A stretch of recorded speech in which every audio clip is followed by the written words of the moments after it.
우리는 하나님 안에서 하나님을 나타내기 위해서 최선을 다하는 삶을 살아야 합니다.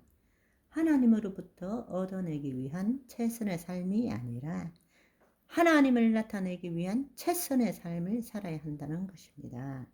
이것이 기도할 때도 똑같이 적용되는 것입니다. 여러분, 이렇게 생각하는 거예요. 믿습니다. 주님, 감사합니다. 내가 치유되었습니다. 이렇게 하고 난 다음에는 자기 아픈 것을 보는 거예요. 나았나, 안 나았나.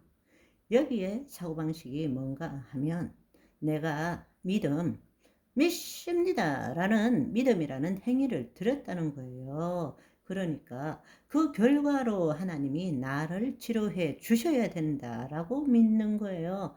내 행위를 드렸으니까 거기에 대한 보상이 있어야 된다고 생각하는 것입니다.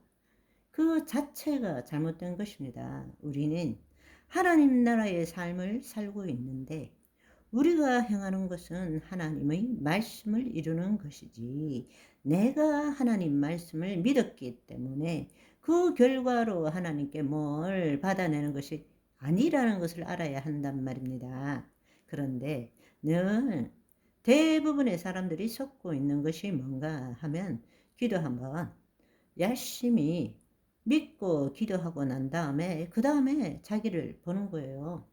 그 마음속에 안에 있는 기작이 뭔가 하면, 내가 행위로 하나님께 이만큼 믿음을 보여드렸으니까 그 결과로 하나님이 보상해 줘야 한다라는 것입니다. 그런데 우리가 해야 될 일은 눈앞에 보이는 현상이 아니고 하나님 나라에서 이루어진 것을 하나님 나라에서 이루어지도록 해 나가는 것이 우리의 믿음이란 말입니다. 아멘. 여러분이 이것을 딱 보는 순간에 어떻게 되느냐? 기도할 때는 우리가 그리스도 안에서 기도했을지 모르지만 우리가 이것을 딱 보고 확인하려는 순간에 거짓자로 돌아오는 거예요. 그러면 어떻게 되느냐? 그렇지 뭐. 내 기도가 능력이 있나? 내가 한다고 되나? 이렇게 되는 거예요. 행위 보상적인 사고방식에서 벗어나야 됩니다. 아멘. 우리가 열심히 기도했기 때문에 하나님이 그 보상으로 해주는 것이 아니고 우리는 하나님을 나타내는 자들인 것입니다. 뜻이 하늘에서 이루어지도록 해야 되는 거예요.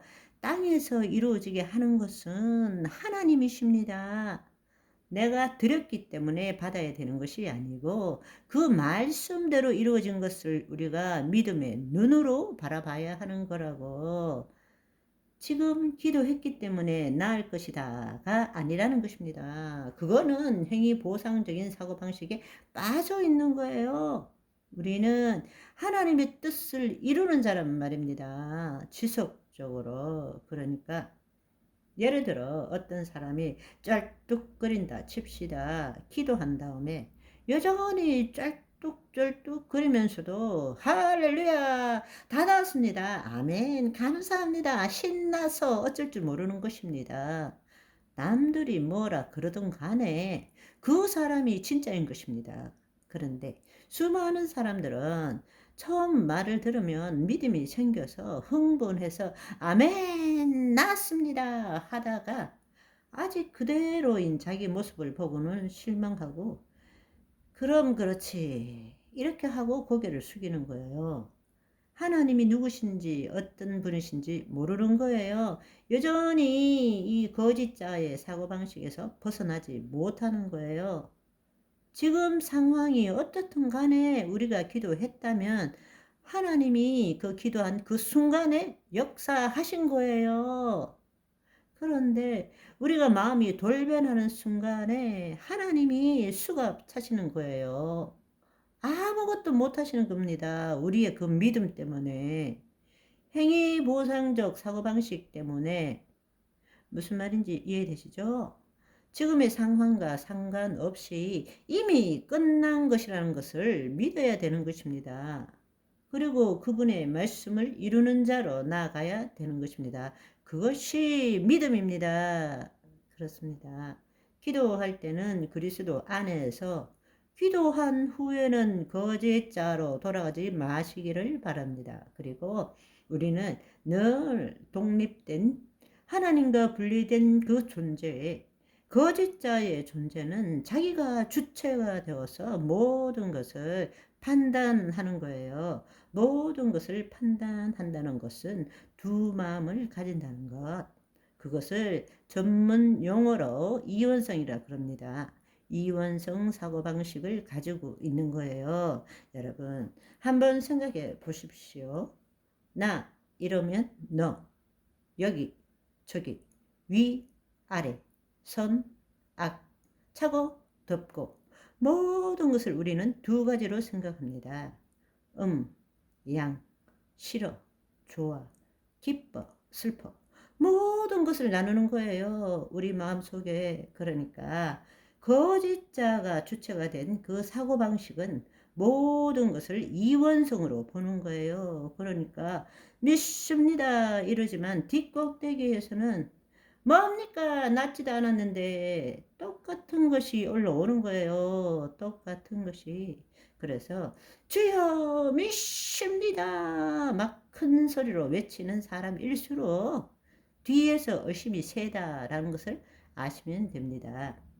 똑같은 크기의 또 다른 면이 우리 안에 있는 거예요. 그래서 성경에는 두 마음을 품는 자 죽게 아무것도 없기를 생각하지 말라. 야고보서 1장의 말씀, 믿음으로 구하고 조금도 의심하지 말라. 의심하는 자는 마치 바람에 밀려 요동하는 바다 물결 같으니 이런 사람은 무엇이든지 죽게 얻기를 생각지 말라. 두 마음을 품어 모든 일에 정함이 없는 자로다.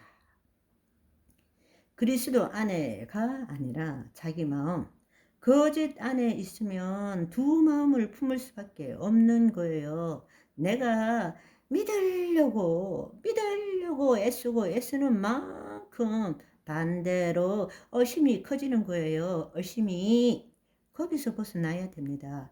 이 거짓자의 믿음이 아니라 예수 그리스도 안에 있는 믿음이 있어야 됩니다.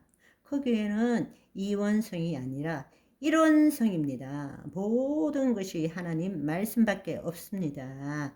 거기는 두 개로 나누어지는 것이 없어요. 그런데 거짓자가 주체가 될 때 나는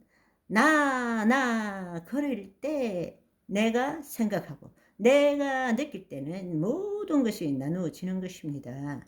그런데 그리스도 안에는 오직 말씀밖에 없습니다. 주님의 섭리밖에 없습니다. 이론성입니다. 아멘. 오늘은 여기까지. 바이바이.